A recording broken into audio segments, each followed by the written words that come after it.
Достар, арнаға міндетті түрде тіркеліп, видеоларды бөлісіп, лайк басып, коммент жазып, қолдау білдіріңіздер. Сіздердің қолдауларыңыз бізге үлкен шабыт береді. Видеоларды бөлісіп, басқалардың да жақсы әңгімелер тыңдауға себепкер болыңыздар. Қолдағаны әрбір жанға Алла екі дүние жақсылығын нәсіп етсін. Үш жігіт. Баяғыда бір елде үш жігіт өмір сүріпті. Олардың біреуі алапес, бірі таз, енді бірі соқыр екен. Алла Тағала оларға сынау үшін періштені жіберіпті.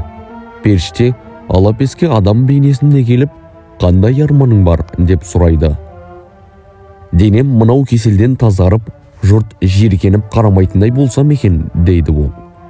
Періште қолын тигізе салысымен, оның денесі дерттен тазарып шыға келеді. Сосын періште, қандай мүлік болғанын тілейсің, дейді. Көп түйем, не сиырым болса екен, дейді жігіт. Періште оған боталы түйе тарту етіп, малың көбейіп, саған Алланың жақсылығы болсын, деп, онымен қоштасып, тазға келеді. Одан да, қандай арманың бар, деп сұрапты. Басымда әдемі шашым болса, жұрт келеке етіп күлмес екен, дейді таз. Періште қолын тигізу мұң екен, ол да дертінен айығып, қою шашты жігіт боп шыға келеді. Қандай мүлкің болғанын тілейсің, деп сұрайды одан да. Қоралы сиыр немесе келелі түйем болса, деп тілейді жігіт. Солақ екен, оған сауын сиыр тарту етілді. Малың көбейіп, саған Алланың жақсылығы болсын, дейді періште. Сөйтіп ақырында соқырға келіп, тілегін сұрапты. Алла Тағала маған бұрынғыдай жарық дүниені көрсететін көз берсе екен, дейді зағип. Алланың құдіретімен оның да көзі жазылып, қалпына келеді. Қандай мүлік тілейсің, деген сұраққа, азнаулақ уақ малым болса жетеді, деп жауап беріпті зағип. Періште оған уақ мал сыйлап, малың көбейіп, саған Алланың жақсылығы болсын, деп жөніне кетіпті. Бір күні періште алапес мүсәпір адам бейнесіне еніп, алғашқы жігітке келеді.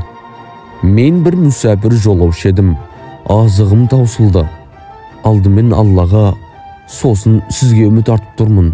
Сізге осындай көрікті келбет және дүние мүлік берген Алланың атымен сұраймын. Маған бір түйе беріңіз, сапарымды жалғастырайын, деп сұрайды ол. Бұл түйелерді саған бере алмаймын. Мен бұларды ата жолмен мұраға алғанмын, деп сараңдық танытып, әлгі жігіт бермейді. Періште болса, бір кездері адамдар жанына жолатпайтын алапес сен емес пе едің? Байлықты да саған Алла бермеп пе еді? Егер жалған сөйлесең, Алла сені баяғы қалпыңа келтірсін, депті. Аллахты ұмытқан жігіт малынан да, көрікті келбетінен де айрылып, алапес қалпына түсіпті. Сосын періште таз бейнесінде екінші адамға келеді. Ол да бірінші жігіттің айтқанын қайталайды, сөйтіп таз қалпына қайда келеді. Ақыры періште соқыр кейпінде үшінші жігітке келіп көмек сұрайды.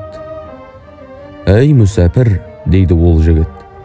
Кезінде мен де зағип болғам, Алла маған қайтадан көз берді. Мынау Алланың берген дәулеті, қалағаның шала бер. Мен сенің қолыңда қақпаймын. Алланың қалауы болады. Сонда оған періште былай деді. Дәулетің өзіңе бұйырсын. Бұл сендерге жіберілген сынақ болатын. Алла саған разы болды, ал анау екі жолдасың оның қаһарына ұшады, деген екен. Достар, арнаға міндетті түрде тіркеліп, видеоларды бөлісіп, лайк басып, коммент жазып, қолдау білдіріңіздер. Сіздердің қолдауларыңыз бізге үлкен шабыт береді. Видеоларды бөлісіп, басқалардың да жақсы әңгімелер тыңдауға себепкер болыңыздар. Қолдағаны әрбір жанға Алла екі дүние жақсылығын нәсіп етсін.